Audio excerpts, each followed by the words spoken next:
tu as enfin terminé ton site web sur WordPress, tu as fait un bon travail et ce travail-là, tu n'as vraiment pas envie de le perdre. Et on entend des histoires d'entreprises qui ont perdu leur site ou qui se sont fait pirater, donc se retrouvent à perdre des clients comme ça.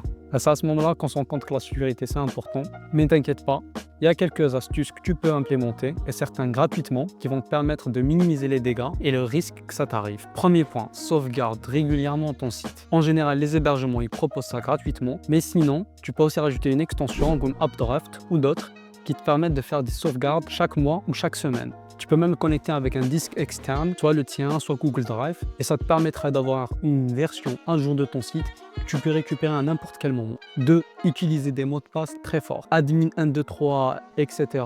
On évite ça.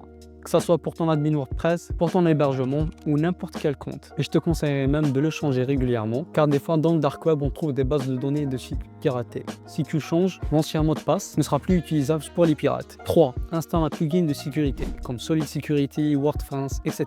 Ils vont te permettre d'installer plusieurs fonctionnalités de sécurité, comme limiter les tentatives de connexion pour bloquer les potentiels pirates, changer l'URL de connexion, comme ça même s'il a des identifiants, il ne saura pas où il pourra les mettre, et activer aussi la double authentification, comme ça tu seras notifié à chaque tentative de connexion à ton compte. Quatrième point, n'oublie pas de payer ton hébergement. Tu n'as aucune idée du nombre de personnes qui viennent à moi et qui me disent qu'ils ont perdu leur site parce qu'ils n'ont pas payé l'hébergement. Donc tu automatises ça ou tu mets un rappel. Enfin, tu dois mettre ton site web à jour régulièrement, que ce soit la version WordPress, les plugins, le thème, la version PHP. Et tu évites d'installer des choses que tu n'as pas obtenues trop légalement, tu vois. Cette maintenance, elle est nécessaire et c'est pas un choix.